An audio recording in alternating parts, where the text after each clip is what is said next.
तो फिर से स्वागत है आपका हमारे चैनल स्टडी स्पेस पर। तो आज हम चलेंगे अपनी 6.3 जो हमने देख लिया था पार्ट 2 तक। पार्ट 2 में देखे थे हमने 12 सवाल, आज हम चलेंगे 13वें सवाल से। तो बिना किसी देरी के हम आते हैं अपने सवाल पर, यानी कि जो हमारा 13वां सवाल है। तो मैं बुक से उसका फिगर बनाऊंगा, फिर आपको क्या करना है, मेरे साथ साथ फिगर बनाना है और समझते हुए चलना है स्टूडेंट, है ना। तो ये कहते हैं बहुत इंपॉर्टेंट एक्सरसाइज होती है, किस दृष्टि से, हमारी परीक्षा की दृष्टि से। हाँ, तो हम चलते बिना किसी देरी के, आइए। ये रहे हमारे मार्कर और ये रही हमारी बुक। चलते हैं अब 13वें सवाल की तरफ। तो आज का हमारा पहला सवाल है 13वां सवाल। तो मैं बनाता हूँ फिगर, आप भी बनाइए मेरे साथ साथ। त्रिभुज ए बी सी दिया हुआ है, त्रिभुज ए बी सी दिया हुआ है। बी सी की एक बिंदु डी है, इस प्रकार स्थित है। मान लो डी यहीं पर होगी जो बी सी पर स्थित है। तो डन, मुझे बी सी पर एक बिंदु डी इस प्रकार स्थित है कि अब यहाँ पर स्टूडेंट जो दिया है वो लिखता हूँ मैं, दिया है। डन, तो यहाँ पर से दिया क्या है, angle A D C is equal to है angle B A C. Done student, इसको समीकरण नंबर 1 दे दीजिए, क्योंकि हमें जो दिया है उसको हम समीकरण नंबर 1 दे सकते हैं। हम प्रूफ क्या करना है वो लिखते हैं, सिद्ध करना है। सिद्ध करना है, ये सिद्ध करना है सी ए स्क्वायर बराबर C B into C D. अब देखिए स्टूडेंट यहाँ है, अब देखिए आपने क्या देख पा रहे होंगे आप, तो कि ये त्रिभुज है कोई ए बी सी, जिसका मतलब जो कोई बिंदु है इस पर डी, वो इस प्रकार स्थित है बी सी पर कि angle A D C is equal to angle B A C है। Angle A D C is equal to B A C है, यानी कि ये आधा एंगल और ये पूरा त्रिभुज। डन, तो यहाँ पर हमें क्या करना है, सी ए स्क्वायर बराबर C B into C D proof करना है। तो आप समझ पा रहे होंगे कि स्क्वायर देख करके कि अगर स्क्वायर होगा तो जो भुजा है सी ए वो 2 बार आई होगी और क्रॉस मल्टीपल हुई होगी। हाँ, क्रॉस मल्टीपल या सी ए इंटू सी ए, यानी कि सी ए की दो बार मल्टीप्लाई हुई होगी, तभी स्क्वायर आया है स्टूडेंट। तो उसको मद्देनजर रखते हुए हम देखेंगे अपना सवाल। आइए हम सीधे आते हैं सॉल्यूशन पर। हल, अब हल में क्या होगा स्टूडेंट, हाँ जो हमें दिया है उससे सवाल बनाते हैं। तो एंगल यानी कि त्रिभुज ए डी सी तथा त्रिभुज बी ए सी में अब हम देखते हैं कि अगर कोई भी भुजाओं को समानुपातिक दिखाना होता है तो हम क्या दिखाते हैं, सबसे पहले जो त्रिभुज होते हैं उसको क्या दिखाना पड़ता है, सिमिलर दिखाना पड़ता है ना स्टूडेंट, समरूप दिखाना पड़ता है। तो जब समरूप दिखाना पड़ता है तो इसलिए एंगल एडीसी और बीएसी में, अब देखेंगे यहाँ पर एडीसी तथा बीएसी में हम क्या देखते हैं कि एंगल डी और एंगल ए, एंगल डी कह सकते हैं जो बीच वाला होता है वही लेते हैं। तो यहाँ से कह सकते हैं angle D is equal to angle A बराबर है, मैं यहाँ लिखता हूँ दिया है, या समीकरण 1 से, क्योंकि हमने समीकरण 1 दे दिया है उसको। डन, तो ये यहाँ पर ये हो जाता है एंगल डी एंगल ए के बराबर। अब देखेंगे, अब जैसा हम चलते हैं यहाँ पर ए डी सी और बी ए सी में, तब हम क्या देखते हैं, ए डी सी और बी ए सी में हम देखते हैं कि एंगल सी जो है दोनों त्रिभुजों में है उपस्थित। हाँ, तो इसलिए क्या हो जाता है, एंगल सी बराबर हो जाता है। अब कुछ स्टूडेंट के मन में ये सवाल आ रहा होगा कि इन दोनों त्रिभुजों में तो एंगल ए भी है, तो वो भी उपनिष्ठ हो जाएगा। तो स्टूडेंट मैं आपको बता देना चाहता हूँ कि एंगल ए हमने यूज कर लिया है किसके बराबर दिखा करके, एंगल डी के बराबर दिखा करके, क्योंकि ये हमें दिया है ऑलरेडी। तो एंगल ए को आप दोबारा यूज नहीं कर सकते, यानी कि उपनिष्ठ नहीं कर सकते, क्योंकि वो उपनिष्ठ नहीं है। हाँ, एंगल डी ए सी किसके, यानी कि angle A D C equal है एंगल बी ए सी के। तो एंगल डी जो है एंगल ए के बराबर है, ये दिया है, तो इसलिए यहाँ पर angle C is equal to angle C है। तो यहाँ पर हम कहेंगे कि ये उभयनिष्ठ एंगल है। डन स्टूडेंट, तो यहाँ से क्या कर देते हैं अब हम, इसलिए एंगल जो त्रिभुज है ए डी सी और त्रिभुज बी ए सी क्या हो जाएगा, समरूप हो जाएगा। इसलिए त्रिभुज ए डी सी समरूप है त्रिभुज बी ए सी के, कौन सी प्रॉपर्टी के, बाई ए समरूपता से।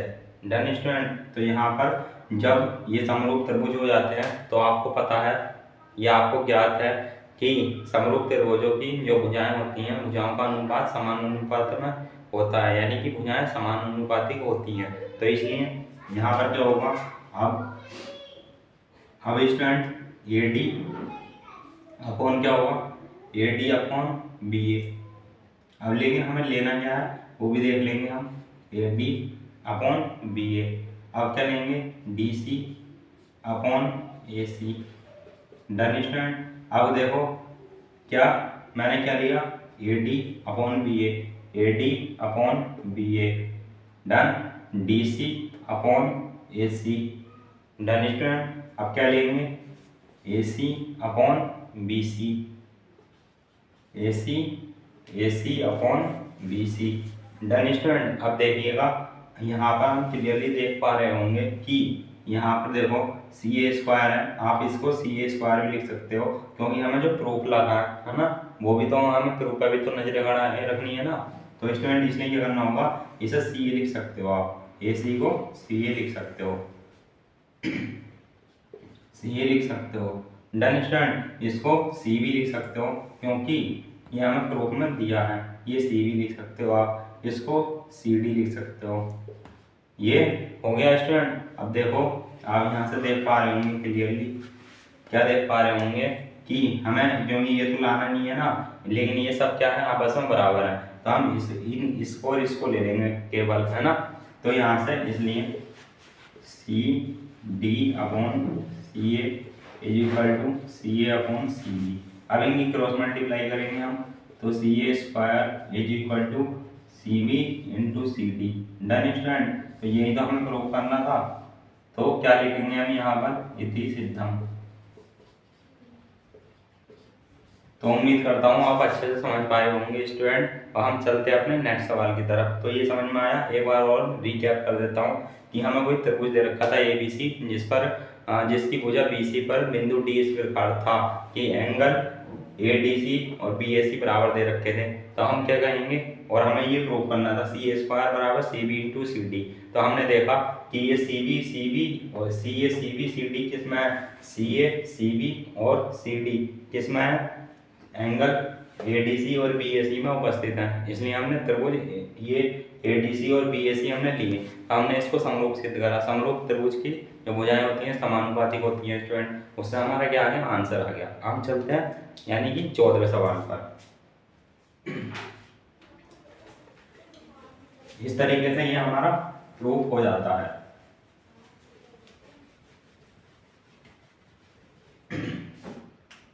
तो देखिएगा अब ना 14 सवाल, यहाँ पर क्या दिया है, एक त्रिभुज है ABC जिसकी भुजा ABAC की माध्यिका AD है ना। तो यहाँ से ये देखो ये त्रिभुज है ABC जिसकी माध्यिका क्या है, AD। Done student. यहाँ पर फिगर थोड़ा थोड़ा वैसा बन रहा होगा, यानी कि बिना स्केल, विदाउट स्केल है इसलिए ये, हाँ। तो इसको फिगर पर मत जाइएगा, बस आप आकृति पे जाइएगा, त्रिभुज है। Done student. और क्या है, AD एक अन्य त्रिभुज की भुजाओं PQ, एक अन्य त्रिभुज है, ये है PQR। अब इस पर क्या है, जो QR पर बिंदु एक उपस्थित है, क्या उसका नाम क्या है स्टूडेंट, PM, यानी कि M कोई बिंदु है, तो PM क्या है, इसकी माध्यिका है। डन। तो ये हमारे फिगर हो गए, क्रमशः समानुपाती हैं। कौन कौन सी भुजाएं, AB AC, यानी कि AB PQ। अब दिया है जो है वो लिखता हूँ मैं, दिया है, ये हमें सवाल पढ़ करके ही आता है स्टूडेंट, है ना। AB अपॉन PQ ये दिया है, ये समानुपातिक है। डन। अब यहाँ से क्या है, इक्वल AC अपॉन PR दिया है। डन। ये भी हमें दिया है। फिर इसके बाद क्या दिया है, AD अगर त्रिभुज की भुजाओं PQ और PR तथा माध्यिका PM के क्रमशः समानुपाती हैं, यानी कि जो हमारी माध्यिकाएं हैं AD अपॉन PM ये भी इसके समानुपातिक हैं। तो ये हमें दिया है स्टूडेंट, इसको इसमें मैं समीकरण एक कह सकता हूँ, बिल्कुल कह सकता हूँ। अब यहाँ पर क्या है, दर्शाना क्या है वो देख लीजिए आप। सिद्ध करना है त्रिभुज ABC समरूप है त्रिभुज PQR के, ये हमें सिद्ध करना है। तो यहाँ से हम करेंगे इसको हल। तो स्टूडेंट ये आपने देखा, तो यहाँ पर क्या है, हाँ ये हमें समरूप त्रिभुज क्या है प्रूव करना है ना, समरूप त्रिभुज प्रूव करना है। तो जो हमें दिया है उससे हम शुरुआत करते हैं, ठीक है। तो आइए मेरे साथ समीकरण 1 से, समीकरण 1 से हमें दिया गया है AB/PQ बराबर AC/PR is equal to AD/PM। तो ये हमें दिया हुआ है स्टूडेंट। और हमें क्या दिया है यहाँ पर कि AD जो है किसकी, यानी कि त्रिभुज ABC की माध्यिका है AD, हाँ। तो BC को क्या करेगी, दो भागों में बांटेगी वो, है ना। तो इसलिए देखो यहाँ से क्या होगा, BD is equal to DC is equal to BC/2 लिख सकता हूँ इसको मैं, ठीक है। जैसा कि हमने और भी देखा था, हाँ जो हमारा 12वां क्वेश्चन था वो सेम अलग थोड़ा थोड़ा, यानी कि तो कुछ कुछ इसी की तरह था। तो आप लोग कंफ्यूज मत होइएगा बिल्कुल भी, ठीक। तो यहाँ से ये लिख सकता हूँ BD बराबर CD और ये BC की आधी में दोनों हो जाए, डन। इसलिए इसको भी क्या लिख सकता हूँ, QM is equal to MR और QR/2 लिख सकता हूँ इसको, ठीक। तो ये देखा हमने। अब यहाँ पर क्या होगा स्टूडेंट, ये तो हमारे आ जाएंगे, ठीक है। तो यहाँ से इसको मैं क्या लिख सकता हूँ, देखो तो स्टूडेंट ये हमने देखा, क्योंकि ये क्या है AD माध्यिका है त्रिभुज ABC की, डन स्टूडेंट। और ये इसी तरीके से PM माध्यिका है त्रिभुज PQR में। तो इस तरीके से ये हमने देखा BD is equal to CD और इक्वल टू BC/2 इसी प्रकार ये है।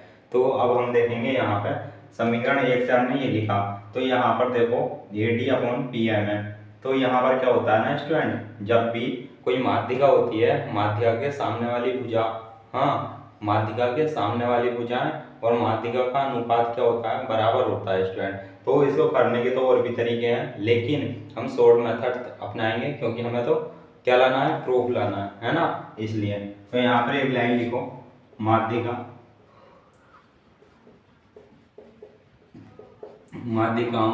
की सामने वाली भुजाएं, माध्यिकाओं की सामने वाली भुजाएं तथा माध्यिकाएं समानुपात में होती हैं, डन स्टूडेंट। अब यहाँ पर आप लिख सकते हो, चूंकि AD जो है, AD त्रिभुज ABC की माध्यिका है, ABC की माध्यिका है, डन स्टूडेंट। और यहाँ से क्या लिख सकते हो, PM त्रिभुज PQR की माध्यिका है, ये लिख सकते हैं आप। तो यहाँ पर से अब हम क्या लिखने वाले हैं, AD अपॉन क्या, AD upon PM is equal to BC/QR, ये हो जाएगा हमारा समीकरण नंबर 2, डन। और समीकरण 1 से ये हम लिख चुके हैं। तो यहाँ पर हम देखते हैं स्टूडेंट कि त्रिभुज ABC और त्रिभुज PQR को हम समरूप कब कह देंगे, अगर समरूप होता है ना, 1 मिनट के लिए क्या सोचना है ना, रिवर्स सोचना, उल्टा सोचना। अगर इसको समरूप दे रखा होता, हमारी जो भुजाएं होती, संगत भुजाएं, वो क्या होती, समानुपात होती, यानी कि AB/PQ, AC/PR, BC/QR ये होता। हम यहाँ से यही प्रूव कर रहे हैं, देखिएगा आप समीकरण नंबर 2 से हमारी ये लाइन लिखकर कितना आसान हो गया सवाल, है ना। माध्यिकाओं की सामने वाली भुजाएं तथा माध्यिकाएं समानुपात में होती हैं, क्योंकि ये हमें दिया है कि AD माध्यिका है त्रिभुज ABC की और PM है ना माध्यिका है त्रिभुज PQR की। तो इसलिए समीकरण 1 व 2 से हम क्या कह देंगे, तो हमारा ये प्रूफ देखेंगे हम क्या आने वाला है समीकरण नंबर 1 व 2 से। तो इसको आप इधर ऐसे कर लीजिएगा, समीकरण 1 व 2 से। अब हम यहाँ पर क्या देखते हैं कि AB/PQ है और AC/ क्या है, PR है, डन। अब इसकी जगह देखो AD की जगह AD/PM की जगह AD/PM की जगह समीकरण नंबर 2 से हम क्या रख सकते हैं, BC/QR रख सकते हैं। तो इसलिए BC/QR। अब स्टूडेंट आप देख पा रहे होंगे कि इनकी संगत भुजाएं, ये संगत भुजाएं हैं ACBR, ये भी संगत भुजाएं हैं BC और QR। तो ये आप देख पा रहे होंगे कि ये बराबर हो गए हैं, इसलिए हम क्या कहेंगे, इसलिए त्रिभुज क्या है, ABC त्रिभुज ABC समरूप है त्रिभुज PQR के। डन। किससे, बाई SSS समरूपता से। Done student. तो ये भी हमें क्या करना था, प्रूफ करना था। तो ये हमारा प्रूफ हो जाता है, जो कि हमारा आंसर है। तो इस तरीके से आपने देखा अपना 14वां सवाल। हम चलते हैं अपने 15वें सवाल की तरफ।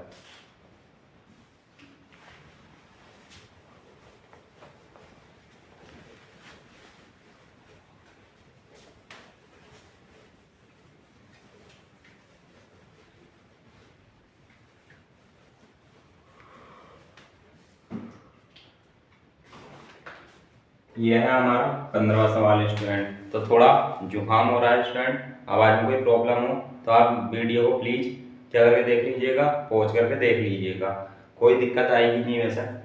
हाँ, अब देखते हैं हम 15वां सवाल। तो इसमें है, सवाल दे रखा है कि लंबाई 6 मीटर वाले एक ऊर्ध्वाधर स्तंभ की भूमि पर छाया की लंबाई 4 मीटर है, जबकि उसी समय एक मीनार की छाया की लंबाई 28 मीटर है। मीनार की ऊंचाई ज्ञात कीजिए। Done student. तो यहाँ पर क्या करना होगा, हमें फिगर बनाना होगा। अगर हमारा फिगर ठीक बन जाता है, जैसा कि मैंने आपको पहले वीडियो में भी बताया है कि हमारा सवाल को यानी कि लैंग्वेज को पढ़ करके जो हमारा फिगर है वो ठीक बनना चाहिए, तो हमारा आंसर एकदम सही निकलेगा। तो हम इसको क्या करेंगे, लैंग्वेज को पढ़ करके क्या बनाएंगे, फिगर बनाएंगे। तो आइए हम देखते हैं कि हमारा फिगर किस तरीके का बनेगा। ठीक है। तो यहाँ पर एक मीनार दे रखी है और एक स्तंभ दे रखा है। तो जाहिर सी बात है कि मीनार जो होगी स्तंभ से बड़ी होगी। डन। तो मान लीजिए ये कोई मीनार है, इसकी ऊंचाई हमें क्या है, ज्ञात करनी है। ठीक है, ज्ञात करनी है। अब इसकी जो मीनार है, अब इसकी जो छाया होगी तो ये पड़ेगी इसकी छाया। Done student. इसकी छाया ये हो गई। अब यहाँ पर कोई है, क्या है, ये स्तंभ है कि इसकी लंबाई कितनी है स्टूडेंट, 6 मीटर है, जो हमें गिवन है। डन। तो यहाँ पर है 6 मीटर, ये 6 मीटर है। इसकी जो छाया की लंबाई है मीनार की वो कितनी है, 28 मीटर है। तो यहाँ से 28 मीटर, यहाँ से यहाँ तक की दूरी कितनी होगी, 28 मीटर। अब देखिएगा स्टूडेंट, जो ये है हमारा क्या, स्तंभ। तो जो स्तंभ है इसकी भी छाया बनेगी। तो इसकी जो छाया है, इसकी छाया की लंबाई है 4 मीटर। डन। तो यहाँ से इसको अब यहाँ से आप मिला देंगे। तो ये आपने मिला दिया है इसको, और ये तो हमें ये दिया है। अब देखिएगा यहाँ से 4 मीटर तो ये हो गई, तो यहाँ से ये कितनी बची, बाकी की 24 मीटर। डन। तो ये हमारा एक फिगर बन जाता है इस तरीके से। अब यहाँ से हमें मीनार की ऊंचाई याद करनी है स्टूडेंट। डन। तो हमें जो दिया था वो हम सब दर्शा चुके हैं किसमें, फिगर में। तो अब इसको नाम दे दीजिएगा A B C D और इसको दे दीजिए E। डन। तो अब हम इसमें देखेंगे, अब हमें ये जो है ऊंचाई निकालने के लिए स्टूडेंट क्या करना पड़ेगा। अब देखिएगा आप, ये त्रिभुज बड़ा वाला ABD और छोटा वाला ECD। डन। ABD और ECD। तो यहाँ पर से हम क्या देखते हैं कि इसको पहले समरूप दिखाना पड़ेगा हमें स्टूडेंट। हाँ, तो हम चलते हैं अपने सॉल्यूशन की तरफ। जो हमें गिवन था वो मैं इसमें दर्शा चुका हूँ। आप लिख सकते हैं कि मीनार की ऊंचाई ज्ञात करनी है, मीनार की छाया की लंबाई 28 मीटर है गिवन, यानी कि दिया है मैं, या गिवन में लिख सकते हैं आप। मैं आता हूँ सीधे सॉल्यूशन पर। हल। त्रिभुज किस में लेंगे, एक बड़ा वाला त्रिभुज ABD। Done student. तथा किस में लेंगे बताओ, ECD त्रिभुज ECD। अब यहाँ पर से हम क्या देखते हैं, अगर ABD से शुरू किया है तो ECD से ही लेंगे। ठीक। अब देखो यहाँ पर जो ये मीनार है, तो ये अपने यहाँ पर जो अक्ष है इसका यानी कि 0 डिग्री, तो वहाँ पर क्या बनाएगा, ये 90 डिग्री का एंगल बनाएगा। वैसे ही ये भी एंगल बनाएगा। ठीक है, 90 डिग्री ये हो जाता है। ठीक, डन स्टूडेंट। तो यहाँ पर से देखिएगा ये हो गया ए बी डी और त्रिभुज ई सी डी। तो यहाँ से एंगल बी और is equal to angle C बराबर है किससे, प्रत्येक 90 डिग्री, है ना। ये हमें फिगर में हम देख के फाइंड आउट कर सकते हैं। अब क्या होगा, त्रिभुज ए बी डी में चलेंगे और त्रिभुज ई सी डी में चलेंगे तो हमारा यहाँ से क्या मिलेगा, एंगल डी जो है इसमें स्टूडेंट दोनों में क्या है, कॉमन है। Angle D is equal to angle D, ये क्या हो गया है स्टूडेंट, ओबेनिस्ट, क्योंकि ये दोनों में है और तो कुछ नहीं है ना दोनों में, है ना, आप क्लियरली देख सकते हैं। डन। तो यहाँ से ये क्या हो जाएगा, इसलिए स्टूडेंट त्रिभुज ए बी डी समरूप हो जाएगा त्रिभुज ई सी डी के, किससे, बाई एंगल प्रॉपर्टी से। Done student. तो यहाँ से क्या होगा, अब इसकी जब ये समरूप हो गया है तो इसकी संगत भुजाएं भी समरूप यानी कि समानुपातिक हो जाएंगी। डन। तो यहाँ से इसकी संगत भुजाएं लेते हैं, इसलिए ए बी अपॉन क्या हो जाएगा, E C. Done. B D upon क्या हो जाएगा, C D. B D upon C D यानी कि बड़ी वाली फिर छोटी वाली, B D upon C D बराबर क्या हो जाएगा, ए डी और क्या हो जाएगा, ई डी, ए डी और ई डी, ए D upon E D. Done. और हम देखना है कि हमें क्या दे रखा है, अब हमें ए बी याद करनी है ना, है ना, और ए डी और ई डी हमें देनी है, मतलब गिवन नहीं है, तो हम क्या लेंगे, इसमें ले लेंगे, है ना। इसलिए ए बी अपॉन ई सी बराबर B D upon C D में। अब देखिएगा स्टूडेंट, ए बी हमें ज्ञात करनी है हाइट, तो इसको एच लिख देता हूँ मैं। ई सी हमें गिवन है 6 मीटर, तो यहाँ से 6 मीटर यानी कि आप 6 लिख लो खाली, है ना, मीटर में तो है ही, तो वो तो यूनिट हो गई, एक पैमाना हो गया 6 मीटर। अब यहाँ से देखिएगा बी डी भी हमें गिवन है, बी डी कितनी है 28, और सी डी भी हमें गिवन है, सी डी कितनी है 4। तो अब ये देखिएगा 4 सत्ते 28 और यहाँ से एच इज इक्वल टू कितना हो जाएगा, 6 सत्ते 42, तो ये 42 मीटर। तो जो मीनार की हमारी ऊंचाई थी वो कितनी आ चुकी है स्टूडेंट, 42 यानी कि 42 मीटर आ चुकी है। तो ये था हमारा 15वां सवाल और ये था इसका सॉल्यूशन। डन। तो उम्मीद करता हूँ ये भी आपको अच्छे समझ में आया होगा और हम चलते हैं अपने सवाल नंबर 16 की तरफ स्टूडेंट।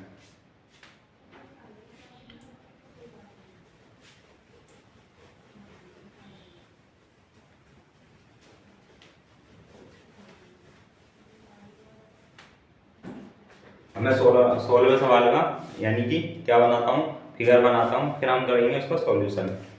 तो यहाँ से ए बी सी और पी क्यू आर दो त्रिभुज है यहाँ पर भी, हम देखते हैं उनमें क्या क्या दे रखा है। त्रिभुज A B C, A D और पी एम त्रिभुज ए बी सी और पी क्यू आर की क्रमशः माध्यिकाएं हैं। डन। तो यहाँ पर से भी हमें ये माध्यिकाएं दी हैं, तो यहाँ से त्रिभुज पी क्यू आर, ये रहा हमारा पी क्यू आर त्रिभुज। अब यहाँ से ए डी ये माध्यिका है, ए सी माध्यिका है, पी एम। डन। तो यहाँ से ये हो जाती है माध्यिका। अब हमें क्या दिया है, माध्यिकाएं हैं, जबकि अब यहाँ पर दिया है, ये था हमारा 16वां सवाल, दिया है, क्या दिया है, त्रिभुज ए बी सी समरूप है त्रिभुज पी क्यू आर के।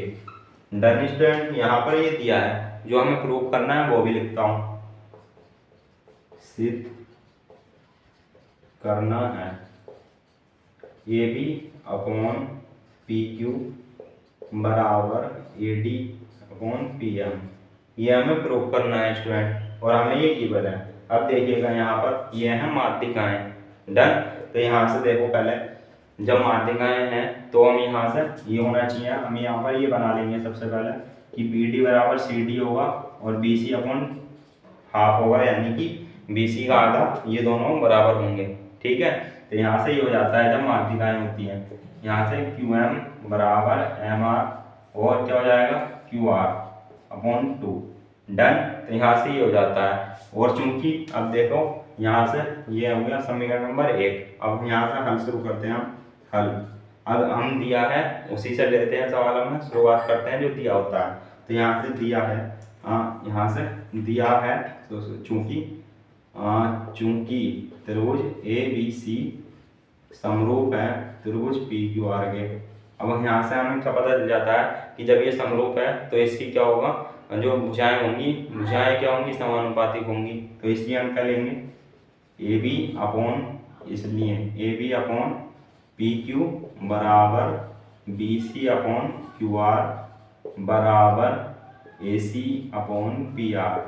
ये हो जाता है स्टूडेंट। यहाँ तक तो आपको कोई प्रॉब्लम नहीं होगी, यहाँ तक तो हमने और भी सवालों में प्रूफ भी किया है। डन। तो यहाँ से ये हो जाता है।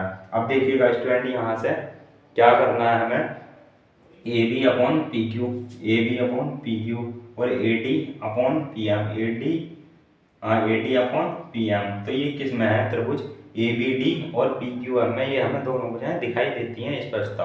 तो यहाँ से हम क्या करते हैं ना स्टूडेंट, ये BC अपॉन QR है ना, तो यहाँ से अपॉन 2 अगर करेंगे इसको, इसलिए आगे चलते हैं हम, AB अपॉन PQ बराबर BC अपॉन 2 और QR अपॉन 2 लिख सकता हूँ इसको, है ना, दो से यानी कि डिवाइड कर सकता हूँ, और AC अपॉन PR ये है।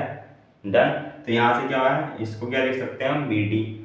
तो AB अपॉन PQ बराबर BD अपॉन QR, ये हो गया हमारा, इतना लिख सकते हैं, और बराबर AC अपॉन PR है। Done student. इसलिए अब देखिएगा AB अपॉन PQ ये है, AB अपॉन PQ है, BD और QM ये है। तो इतना हम लिख सकते हैं, क्योंकि हमें ये ABD और त्रिभुज PQM को क्या बनाना है, समरूप बनाना है स्टूडेंट, है ना। तो इसलिए हम क्या करेंगे, अब आगे चलते हैं, AB अपॉन PQ बराबर BD अपॉन QR। डन। इतना पार्ट हमने ले लिया है ना, इससे, और इसको हम छोड़ दिया है क्योंकि ये क्या है, बराबर ही है स्टूडेंट, है ना। तो यहाँ से समीकरण नंबर 1 था ये, और ये समीकरण नंबर 2 बन जाएगा। डन। अब हम क्या करेंगे, त्रिभुज ABD और त्रिभुज PQM में लेंगे, है ना।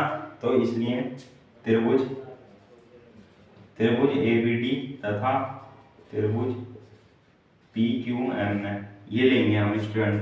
डन। तो यहाँ से हम क्या देखते हैं ना स्टूडेंट, एक तरीके से, तो इस तरीके से हम देख सकते हैं कि ये समरूप हमें दिया हुआ था, है ना। तो ये तो दिया हुआ था, तो यहाँ से हमने क्या बना लिया, इसी संगत भुजाएं समानुपातिक दी थी, ये बना लिया। अब इसको BC है, QR है, इसको क्या बना लिया, BD, यानी कि हमने लाने की कोशिश करी है त्रिभुज ABD और PQM में इस तरीके से आ जाइए, है ना। जो हमारा, यानी कि इस तरीके से कह सकते हैं कि हमारा जो पलड़ा होता है ना, पलड़ा, यानी कि पलड़ा भारी किस तरफ करना है हमें, त्रिभुज ABD और त्रिभुज PQM की तरफ। तो हमने उसी तरीके से ये त्रिभुज ये AB अपॉन PQ और BD अपॉन QR इस तरीके से लाए हैं कि इस तरीके, इस तरफ झुकाव हो, इस तरफ झुकाव हो, है ना स्टूडेंट। तो ये आप क्या कर सकते हैं, एक तरीके से सोच सकते हैं, है ना। तो ये हमने यहाँ पर किया। तो ये हो गया समीकरण नंबर 2, ये हमें है गिवन समीकरण नंबर 1। अब आपको ये भी पता होगा कि जब ये समरूप होते हैं तो इनके जो संगत कोण होते हैं वो भी बराबर होते हैं। डन। जो संगत कोण बराबर होते हैं, तो यहाँ से लिखेंगे ABD और PQM में एंगल B एंगल Q के बराबर है, चूंकि त्रिभुज ABC समरूप है त्रिभुज PQR के। डन। तो ये भी आपको स्पष्टता पता ही होगा कि एंगल B और एंगल Q यहाँ से बराबर हो जाएगा। अब देखते हैं, AB अपॉन PQ बराबर BD अपॉन QR, ये हो जाता है यहाँ से। ये किस में है, त्रिभुज ABD तथा त्रिभुज PQM में, जो हमने यहाँ से निकाला है समीकरण नंबर 2 से। ठीक है। तो यहाँ से ये समीकरण नंबर 2 से हो जाता है, समीकरण नंबर 2 से। डन। अब जो समीकरण नंबर 2 से ये हो गया है स्टूडेंट, तो यहाँ से हम कह सकते हैं कि इसलिए त्रिभुज ABD समरूप होगा त्रिभुज PQM के। डन। इससे बाई SAS समरूपता से। ठीक है। तो ये हमने क्या दिखा दिया, यहाँ से समरूप दिखा दिया। अब जब ये समरूप दिखा दिया हमने, तो हम कह सकते हैं कि इनकी संगत भुजाएं भी क्या होंगी, बराबर होंगी, है ना। तो यहाँ से देखो, इसको इस तरीके से कर देता हूँ मैं, और यहाँ पर लिखता हूँ, इसके आगे ये है। अब यहाँ पर ये समरूप हो चुका है, इसलिए इसकी जो क्या होंगी, संगत भुजाएं होंगी वो समानुपातिक होंगी। तो इसलिए AB अपॉन क्या होगा, PQ बराबर बी डी अपॉन, अब हमें लाना क्या है वो भी देख लेना है, हमें A D upon P M लाना है ना, A D upon P M लाना है ना। तो यहाँ से अगर ये भुजाएं को समानुपात करूँ मैं तो A B upon P Q होगा, बी डी अपॉन क्या हो जाएगा क्यू एम, या ऐसे भी कह सकते हैं आप ए डी अपॉन क्या होगा पी एम भी होगा। डन, इतना तो आप मानते हैं ना। तो यहाँ से हम इसको और इसको लेंगे क्योंकि हमें ये प्रूफ में दिखाना है। तो A B upon P Q बराबर A D upon P M, तो यही तो हमें लाना था प्रूफ। तो ये इस तरीके से हमारा प्रूफ आ जाता है। तो यहाँ से लिखते हैं हम इति सिद्धम। तो स्टूडेंट ये आप देख सकते हैं इस वक्त हमारा आंसर आ चुका है। और स्टूडेंट बिल्कुल भी घबराइएगा मत, ये हमारे भी याद नहीं रहता है ना, क्योंकि इसके लिए प्रैक्टिस करनी पड़ती है। और आप जैसे ही सवाल देखते हैं फिर तो आपकी नज़रों के सामने आता है, फिगर बनता है आपकी नज़रों के सामने, तो यानी कि हमें एक रास्ता मिलता चला जाता है कि इसके आगे आप ये करना है, इसके आगे आप ये करना है, प्रूफ को देखते रहना है कि प्रूफ क्या लाना है। तो इस पर बिल्कुल भी लोड मत लीजिएगा, ये किसी को याद नहीं रहता है सवाल, है ना, कि मतलब के ये 15 सवाल है, ये 16 सवाल है, इसमें ये स्टेप होंगे, इसमें ये स्टेप होंगे, तो ये किसी को याद नहीं रहता है स्टूडेंट। ये याद तब आ जाता है ऑटोमेटिकली जब आप सवाल पढ़ करके फिगर बनाते हैं, फिगर के बाद आप जो दिया है वो लिखते हैं, जो सिद्ध करना है वो लिखते हैं, देखते हैं। तो ये आपको एक माइंड में क्या आता है, यानी कि एक तरीके से रिवीजन होकर के ये स्टेप आपके आते चले जाते हैं कि इसके आगे अब ये स्टेप करना है, इसके आगे अब ये स्टेप करना है। डन स्टूडेंट, तो इस तरीके से ये हमारा हो जाती है एक्सरसाइज 6.3 समाप्त, है ना। तो ये आपने देखा कि जो हमारा 12वां सवाल था वो कुछ सेम था इसी की तरह, और जो हमारा कौन सा था 14वां सवाल था, हाँ लगभग 14वां सवाल था ना ये, हाँ 14वां सवाल था। फिर उसके बाद हमारा ये 16वां सवाल हो गया।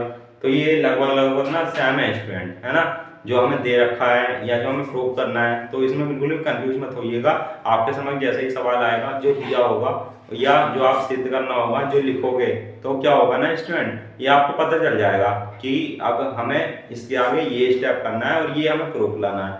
डन, तो यहाँ से बिल्कुल भी कंफ्यूजन नहीं होनी चाहिए। अब जल्दी से मैं आपको बता देता हूँ एक प्रमेय नंबर 6.6 जो हमें किसके लिए जरूरी है, एक्सरसाइज 6.4 के लिए जरूरी है। अब हम क्या करेंगे, प्रमेय नंबर 6.6 में बता देता हूँ आपको। डन, जो हमें जरूरी है जैसे कि अभी आपको बताया यानी कि एक्सरसाइज नंबर 6.4 के लिए। तो हम जल्दी से क्या देख लेते हैं, यानी कि प्रमेय नंबर 6.6 देख लेते हैं। हमने प्रमेय नंबर 6.5 तक बहुत अच्छे से देखी है, जो हमारी वीडियो अवेलेबल है हमारे चैनल स्टडी स्पेस पर। आप जिस भी स्टूडेंट ने नहीं देखी हो प्रमेय, यानी प्रमेय का प्रूफ भी पढ़ा है, प्रमेय का पूरा एक्सप्लेनेशन पढ़ा है ना, जिस बेस पर ये हमारी एक्सरसाइज होती हैं स्टूडेंट, जिस बेस पर ये एक्सरसाइजों को हम सॉल्व करते हैं। तो किस सॉल्व, यानी कि जैसे हमने ये करा कि जब समानुपातिक होती हैं भुजाएं तो समरूप हो जाता है त्रिभुज, और त्रिभुज जब समरूप होता है तो भुजाएं समानुपातिक हो जाती हैं, है ना। ये वाली ऐसी इस तरीके से प्रमेय पूरी प्रूफ हुई है, आप देख सकते हैं हमारी वीडियो में जो हमारे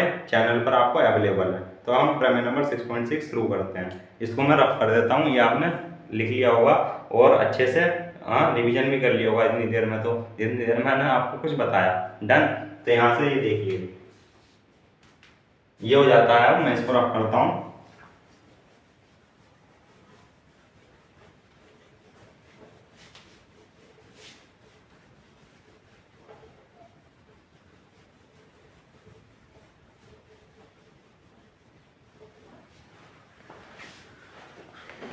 प्रमेय नंबर 6.6 शुरू करते हैं। आइए देखिए, पहले मैं उसका स्टेटमेंट लिखता हूँ, फिर आपको क्या करना है समझना है इसको।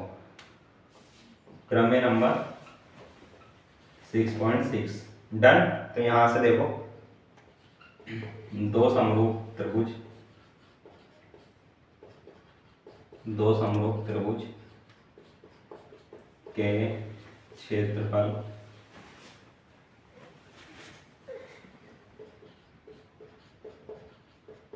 क्षेत्रफलों का अनुपात इनकी संगत भुजाओं के अनुपात के वर्ग के बराबर होता है। अब देखिएगा स्टूडेंट, यहाँ पर स्टेटमेंट पढ़िएगा ध्यान से कि क्या लिखा है, दो समरूप त्रिभुजों के क्षेत्रफलों का अनुपात। हाँ, कोई दो समरूप त्रिभुज है तो सबसे पहले हम त्रिभुज बनाएंगे दो। देखो आप देख रहे होंगे मैंने छोटा बनाया है क्योंकि हमें ये क्रम में प्रूव करनी है, इसलिए ये दो समरूप त्रिभुज हैं और ये ABC और PQR हमने ले लिए हैं, तो इसको ये है समरूप दिए हैं। डन। तो ये हमने बीच में समरूप का चिन्ह बना दिया है। अब क्षेत्रफलों का अनुपात, दो समरूप त्रिभुज ये हो गए, इनके क्षेत्रफलों का अनुपात। डन। तो यहाँ से इतना पढ़िएगा आप, यहाँ से हम बना रहे हैं, है ना, जो हमें दिया है इसमें प्रमेय में, है ना, एरिया ऑफ, इसको इस तरीके से लिख लेते हैं, एरिया ऑफ त्रिभुज ABC हमें मतलब प्रूव करना है, दिया गया है ना, संगत भुजाओं के अनुपात के वर्ग के बराबर होता है, ये हमें प्रूव करना है। तो यहाँ दिया है की जगह आप क्या लिखेंगे, सिद्ध करना है, सिद्ध करना है। डन। ये हो गया एरिया ऑफ त्रिभुज ABC और एरिया ऑफ त्रिभुज PQR, इस तरीके से लिख लेते हैं इसको, है ना, किस लिए, यानी कि एरिया यानी कि क्षेत्रफल, AR से प्रदर्शित करते हैं एरिया को, क्षेत्रफल को, है ना। तो यहाँ से क्षेत्रफलों का अनुपात इनकी संगत भुजाओं के अनुपात के वर्ग के बराबर होता है। अब आपको स्पष्टता पता है कि इनकी संगत भुजाएं क्या होंगी और उनका अनुपात क्या होगा, वर्ग क्या होगा, ये भी आपको सब पता है ना। तो अब लिखते हैं, यहाँ पर ये कहा है इसमें कि AB अपॉन क्या होगा, AB अपॉन PQ का वर्ग, ये यहाँ पर इक्वल का साइन है बीच में, इक्वल, है ना। तो ये भी इक्वल होगा किसके, BC अपॉन QR के, और ये क्या होगा, AC अपॉन PR के। ये हमें क्या है, सिद्ध करना है, दो समरूप त्रिभुजों के क्षेत्रफलों का अनुपात इनकी संगत भुजाओं के अनुपात के वर्ग के बराबर होता है ना स्टूडेंट। तो यहाँ से क्या करना है, ये हमारा प्रूव करना है। डन। तो यहाँ पर से देखिएगा, अब यहाँ हमें क्या करना है, रचना करनी है स्टूडेंट, है ना, रचना करनी है हमें थोड़ा, तो रचना क्या करनी है, मैं शॉर्ट में लिख देता हूँ, आप लैंग्वेज में थोड़ा लिख लीजिएगा कि हम यहाँ से लंब खींचते हैं, लंब, ये क्या है, लंब है किस पे, AM, जो NCERT के थ्रू ही ले लेता हूँ मैं। डन। क्योंकि आपको बिल्कुल भी कंफ्यूजन नहीं होनी चाहिए, AM ये ले लिया मैंने, जो पॉइंट दे रखे हैं आपके NCERT की बुक में। डन। तो यहाँ से ये क्या हो गए, लंब हो गए, है ना। तो यहाँ से क्या करूँगा मैं, AM लंब है किस पर, BC पर, तथा PN लंब है किस पर, QR पर। तो आपको कुछ याद नहीं रखना है स्टूडेंट, ये हमने रचना कर ली, बस रचना का थोड़ा ध्यान रखना कि हमें रचना करनी है। या हमें दो समरूप त्रिभुज दिए हैं और उनका जो एरिया है, एरिया का अनुपात है, वो संगत भुजाओं के अनुपात के वर्ग के बराबर दिखाना होता है ना। तो यहाँ से ये हो गया। अब यहाँ से क्या है, हल। अब यहाँ से हल शुरू होता है स्टूडेंट, देखिएगा। अब आपको एरिया निकालना है, यानी कि एरिया ऑफ त्रिभुज ABC और एरिया ऑफ त्रिभुज PQR, ये हमें प्रूव करना है ना। अब हमने ये जो लंब डाला है इसकी भी एक वजह है क्यों लिया। डन। क्योंकि हमें ऊंचाई होती है, जो भी लंब होता है तो क्या होती है, वो त्रिभुज की ऊंचाई होती है। और एरिया की जब बात आती है तो एरिया, जो त्रिभुज का एरिया होता है, ये भी आपको पता ही है ना, क्या होता है त्रिभुज का क्षेत्रफल, 1/2 आधार गुणा ऊंचाई, ये होता है। ये आपने पढ़ा है, बहुत पहले से पढ़ते हुए आ रहे हैं, और मैंने भी आपको पिछली वीडियो में कहीं में बताया है कि जो त्रिभुज का क्षेत्रफल होता है 1/2 आधार गुणा ऊंचाई होता है। डन। तो हमें ये लिंक दिए हैं, यानी कि प्रूफ में ही, जो हमें सिद्ध करना है उसमें ही। डन। तो ये हम एक तरीके के टिप्स का काम करते हैं कि जब हमें एरिया दे रखा है तो एरिया यानी कि हमें लाना है एरिया ऑफ त्रिभुज ABC, दिखाना है बराबर इनकी संगत भुजाओं के अनुपात के वर्ग के बराबर। डन। तो इसलिए हम क्या निकालेंगे, एरिया ऑफ त्रिभुज ABC निकालेंगे, एरिया ऑफ त्रिभुज PQR निकालेंगे। उनको क्या करना होगा, डिवाइड करना होगा एक दूसरे से। डन। तो मैं डायरेक्ट करने की कोशिश करता हूँ और आप भी डायरेक्ट करिएगा, ठीक है। तो इसमें कोई लोड लेने की जरूरत नहीं है कि अलग अलग भी आप कर सकते हो और एक ही जगह भी निकाल सकते हो, ठीक है। तो यहाँ पे देखो, एरिया ऑफ त्रिभुज ABC अगर मैं करता हूँ, है ना, तो मैं डायरेक्ट इसको डिवाइड भी कर देता हूँ एरिया ऑफ त्रिभुज PQR से। अब एरिया ऑफ त्रिभुज ABC क्या होगा स्टूडेंट, आपने पढ़ा है कि 1/2 आधार गुणा ऊंचाई। तो आधार यहाँ पर क्या है, BC है, BC लिख दिया। ऊंचाई कितनी है, AM है। मैंने अभी आपको बताया कि जो हमारा लंब होता है वही ऊंचाई होती है, और इसीलिए ये लंब डाला भी गया है, यानी कि इसीलिए रचना भी की गई है। डन। किस लिए? ऊंचाई बनाने के लिए। अगर मैं इसको मिटा देता जैसे दे रखा था, हाँ, तो ऊंचाई यहाँ से खत्म हो जाती, इसलिए हमें ऊंचाई लाने के लिए लंब डालना पड़ा। ठीक है, तो यहाँ से ए एम 1/2 गुणा क्यू आर इंटू यहाँ से क्या हो जाएगा पी एन।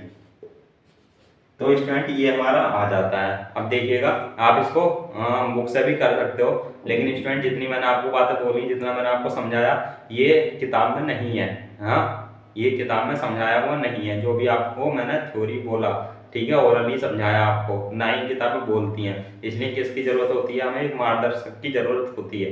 डन स्टूडेंट, तो यहाँ पर मैं आपके लिए मार्गदर्शक का काम कर रहा हूँ। ठीक है, तो आप ध्यान से सुनिएगा और पढ़ते रहिएगा। ठीक है, और इसको सॉल्यूशन देखते हैं। 1/2 से 1/2 कट जाएगा। अब यहाँ से क्या आ जाएगा? B C into A M अब Q R into P N. अब देखो यहाँ से क्या होगा, यहाँ से ये देखा हमने। अब इसको अगर मैं समीकरण नंबर 1 दे दूँ तो कोई बुराई नहीं है। ठीक है, तो इसको मैंने समीकरण नंबर 1 दे दिया। या आप इस तरीके से भी दे सकते हो। क्या दे सकते हो? यहाँ से चूंकि ये समरूप त्रिभुज हमें दिया था, तो ये समरूप जब त्रिभुज दिया था तो इसकी संगत भुजाओं का अनुपात भी ऑटोमेटिकली बराबर होगा, वो हमें जरूरत भी पड़ेगी उसकी।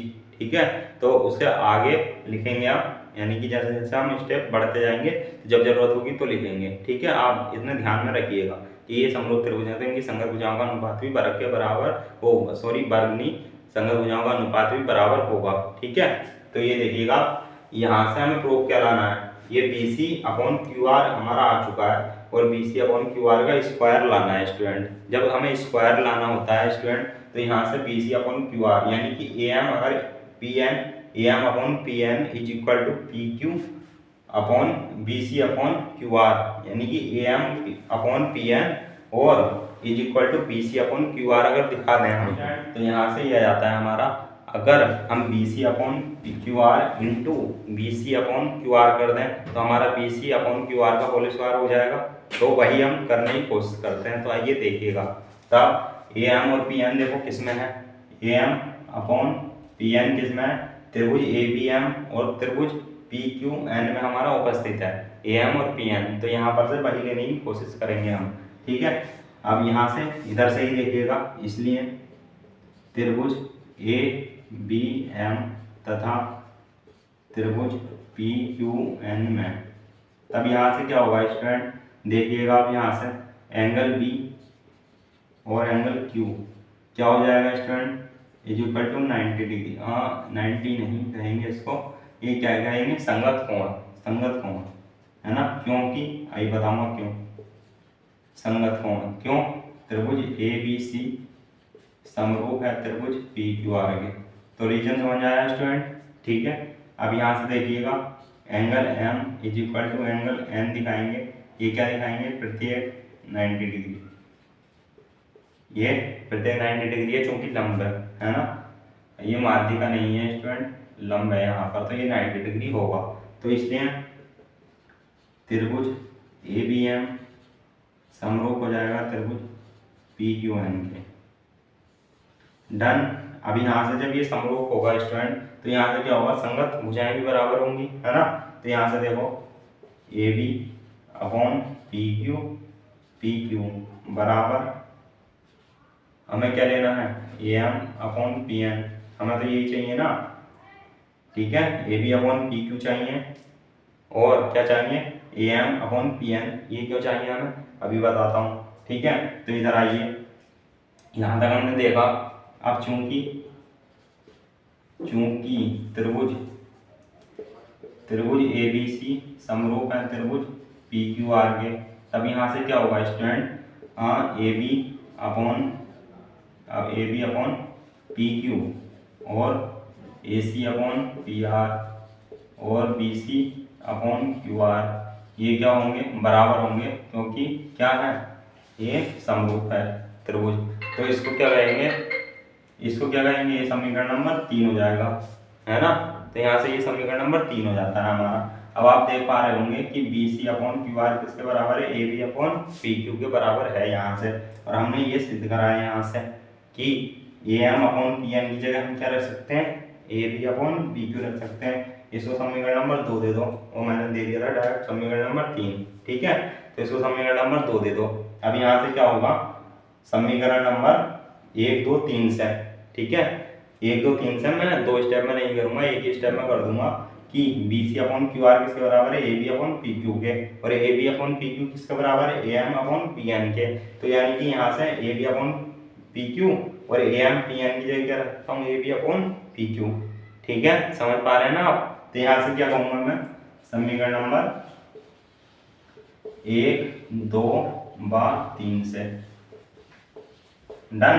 तो यहाँ से ये हो जाता है। तो यहाँ से ये मैंने कह दिया समीकरण नंबर 1 2 व 3 से। तो यहाँ से क्या होगा, अब देखो यहाँ से इसकी जगह A B upon P Q रख सकते हैं, और ए एम पी एन की जगह भी क्या रख सकते हैं, A B upon P Q रख सकते हैं। तो A B upon P Q हो गया। अब देख पा रहे होंगे आप स्पष्टता कि A B upon P Q का स्क्वायर आ चुका है स्टूडेंट, है ना। अभी इसी प्रकार क्या कहेंगे आप, इसी प्रकार अब देखो यहाँ से, हाँ ये आपने लिख लिया होगा ना, तो यहाँ से एक स्टेप और है, तो ये और बता देता हूँ आपको। इसी प्रकार करके हम क्या कह देंगे कि ये इसके बराबर हैं। तो यहाँ से ये मिटा देता हूँ, आपको पता ही होगा, मतलब लिख लिया होगा ये तो। ठीक है, तो यहाँ से ये आया हमारा। अब ये जब आया यहाँ से, अब यहाँ कर रहा हूँ देखो, इसी प्रकार क्या कहेंगे, इसी प्रकार कहेंगे कि अब यहाँ से ये सारी की सारी आपस में क्या है, बराबर है समीकरण नंबर 3 से। ठीक है, तो यहाँ से B C upon Q R का स्क्वायर ये भी आपस में बराबर होगी, और क्या होगा, A C upon P R का स्क्वायर भी बराबर होगा। ठीक है, तो यहाँ से इस तरीके से हम कह सकते हैं कि ये जो एरिया ऑफ त्रिभुज ए बी सी था और एरिया अपॉन एरिया त्रिभुज पी क्यू आर था, ये क्या होगा, इसकी संगत भुजाओं के अनुपात के वर्ग के बराबर होगा। इसलिए हम क्या कह सकते हैं, इसलिए एरिया ऑफ त्रिभुज A B C upon area of त्रिभुज पी क्यू आर ये किसके बराबर होगा, A B upon P Q का स्क्वायर बराबर B C upon Q R का स्क्वायर बराबर A C upon P R का स्क्वायर। ठीक है स्टूडेंट, तो यही तो हमें प्रूव करना था, है ना। तो यहाँ से लिखता हूँ मैं इति सिद्धम। तो ये आपको उम्मीद करता हूँ जो प्रमेय का क्या होगा, ये जो प्रूफ है, तो ये आपको समझ में आया होगा। डन है। तो हमने कैसे प्रूव करा, तो हमने सबसे पहले बस इसमें रिकैप के दे देता हूँ पूरी थ्योरम का। तो मैंने क्या किया इसमें कि हमें ये प्रूव करना था, तो ये हमने इससे एरिया का फॉर्मूला लगा करके, हमने यहाँ तक निकाला। ठीक है, तो यहाँ से ये पता चला हमें। अब यहाँ से B C upon Q R into A M upon P N लिखा है, तो हमें ये स्पष्टता देख रहे हैं हम। अब B C upon Q R into B C upon Q R कर दें तो हम ये आ जाएगा हमारा। ठीक है, और ये सब आपस में बराबर है, इसलिए हमें A M upon P N देखा, A M upon P N देखा, इसमें है डन। तो हमने त्रिभुज ए बी एम और पी क्यू एम क्या दिखाया, समरूप दिखाया। जब समरूप दिखा दिया हमने, तो यहाँ से A B upon P Q, A M upon P N ये इसकी संगत भुजाओं के अनुपात बराबर आ गए। ठीक है, तो यहाँ से समीकरण नंबर 2 हो गया। अब चूंकि ये दिया था कि ए बी सी और पी क्यू आर समरूप है, तो इनकी संगत भुजाओं का अनुपात सबके बराबर होता, तो ये हमने समीकरण नंबर 3 दे दिया। समीकरण नंबर 1 2 व 3 से हमें स्पष्टता पता चल गया कि A B upon P Q into A B upon P Q हो सकता है। ठीक है, तो इसलिए हमने ये इसका वर्ग निकाल दिया। ठीक है, A B upon P Q. अब ये जो है तीनों ये आपस में बराबर हैं, किससे, समीकरण नंबर 3 से। तो हमने यहाँ पर लिखा, इसलिए B C upon Q R बराबर A C upon P R ये भी आपस में बराबर होंगे। तो इसलिए अब क्या होगा, ये हमारा एरिया ऑफ त्रिभुज ए बी सी अपॉन त्रिभुज पी क्यू आर क्या जो होगा, तो ये अपनी संगत भुजाओं के अनुपात के वर्ग के बराबर आ गया यहाँ से। ठीक है, तो यहाँ से ये आपने देखा स्टूडेंट। तो ये हमारी प्रमेय यानी कि प्रमेय नंबर 6.6 जो है हमारी, तो ये हमारे किसके लिए जरूरत है, 6.4 एक्सरसाइज के लिए अति आवश्यक है। तो आप इसका रिवीजन करके रखिएगा और क्या करते रहिएगा, प्रैक्टिस करते रहिएगा। अब हम मिलते हैं अपनी एक्सरसाइज नंबर 6.4 में। डन स्टूडेंट, तो आप जब तक क्या करेंगे, इसको पूरी तरीके से अच्छे से एक्सप्लेनेशन देखेंगे, जहाँ समझना है पॉज करके देख लीजिएगा। ठीक है स्टूडेंट, तो मिलते हैं नेक्स्ट वीडियो में। जय हिंद स्टूडेंट।